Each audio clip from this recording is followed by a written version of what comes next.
And we are back. We are back.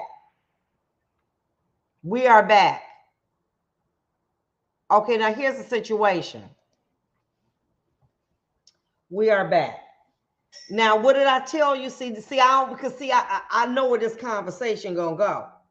And people gonna start to think, oh, well, she's really talking about lower middle class people, economically. And, I mean, we don't know, people don't do that. How about in Irvine, California? Orange County doctor is accused of poisoning her husband with Drano. She would put it in his lemonade, and how they knew there were hidden cameras in the home where she took the Drano out and was mixing it with lemonade. Okay.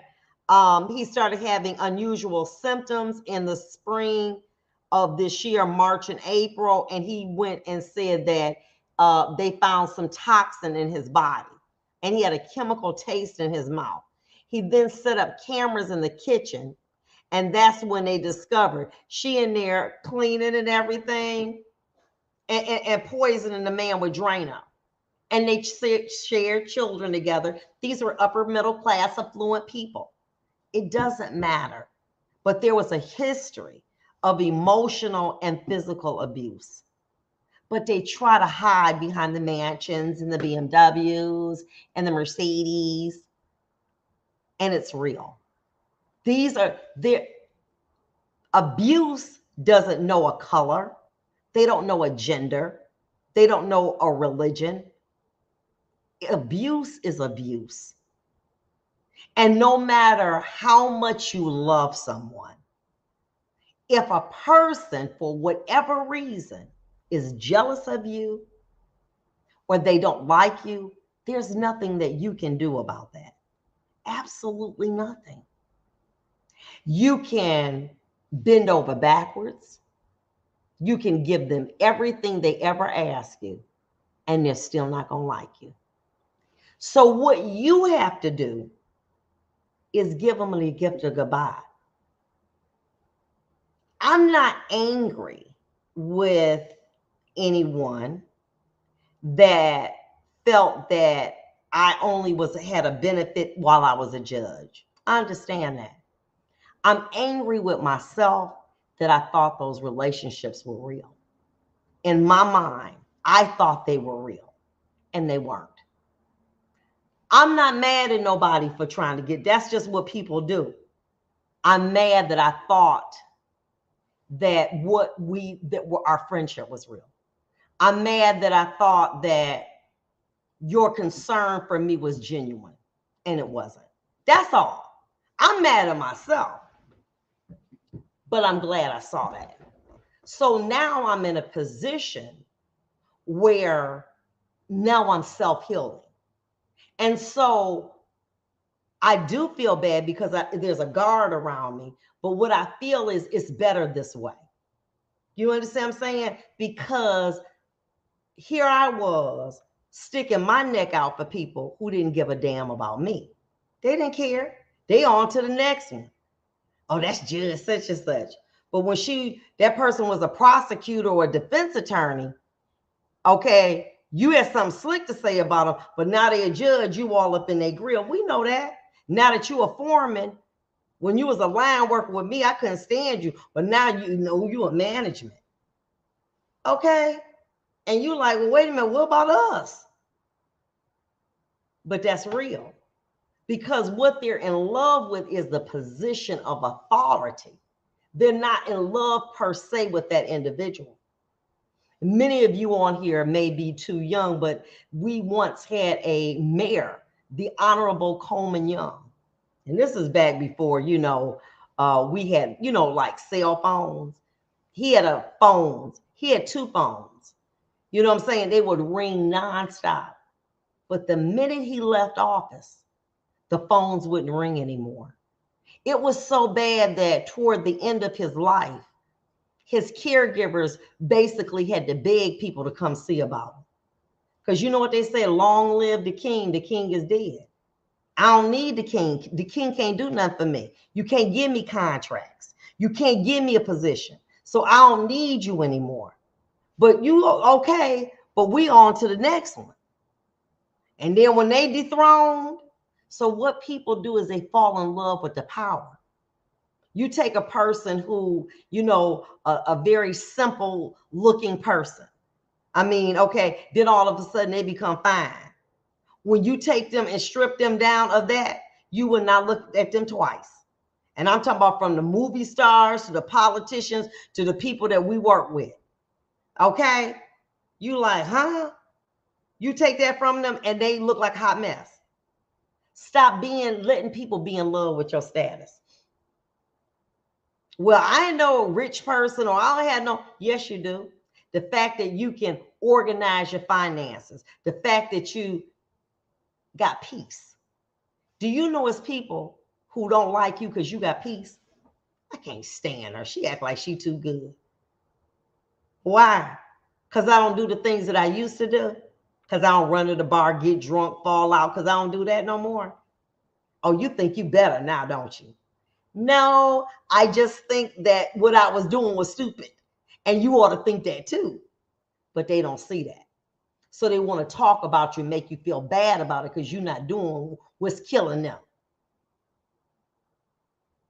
Let me say this to you, me included. I couldn't wait till Friday came. So I go to happy hour, or I'm gonna wear this, I'm gonna do this, I'm gonna get my hair done. And when I walk my dogs now, there's a bar that I go by. I walk by it. And baby, they can't wait to get in there. And I say, here they're gonna spend $100. They could potentially kill somebody coming home. They poisoning themselves and calling it fun. And it's not. But they got to be delivered from that. So what I do, I stay in my own lane. We talk stuff, for y'all that want to, we talk about how y'all done change your life. I mean, we sharing stories and everything. But what we find out is you can't tell nobody that. Because then people I stay in my lane and I do me. I stay in my lane and I do me. And that's what we have to get to. But you're going to have to start evaluating the people in your life. And one of the things that I started off at the beginning, and I'm almost, going to wind it down a little bit more, you got to get these abusive people out your life. Because nobody thought this was going to happen. I think I would probably be here in this seat till 20, was it the 13th, 14th? I would probably be here to this time sitting in this seat 2026 telling you about what I've seen in my courtroom, how people who love somebody dogged them, betrayed them, many times killed them or harmed them. Just because they just couldn't stand them. There has to come a point in your life where you have to make that evaluation because life is too short. Well, I'm going to do this job that's killing me for 15 more years because they got this good pension and these benefits. Baby, you may not even make 15 years because it's killing you inside. Because every time you come, your stomach hurt. Because every time you see your boss, you want to throw up because it's too much. But you keep going because you say, you know what, that's just a man thing to do, or that's just the woman thing to do. And you're dying inside. And you look up, as my doctor said, you know how you kill a frog? You put him in water and you turn up the heat gradually. He don't know, but he burning up inside.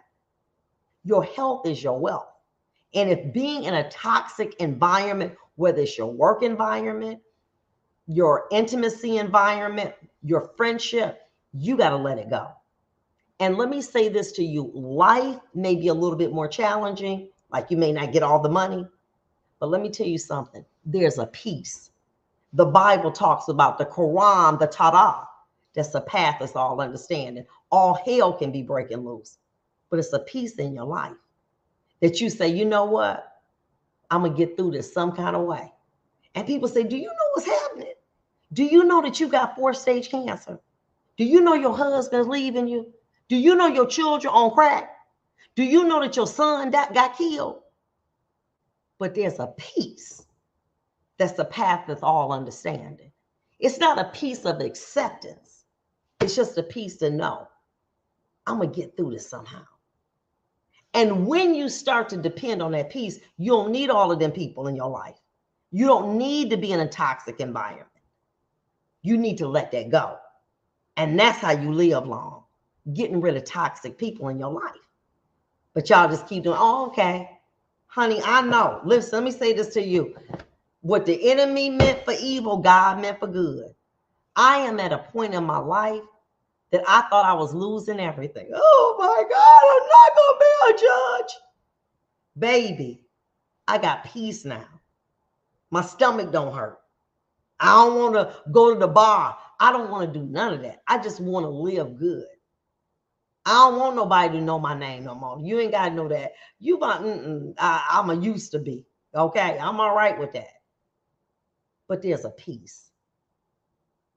And we need to get that in our lives so that we can continue, so we can live a little bit longer. Because what cancer is when your cells start going in the wrong direction. Instead of going left, they go right. And then they cluster up together. More and more go right, and that's cancer. Your life depends on it. You got to get this toxic and stress out of it. I'll be back.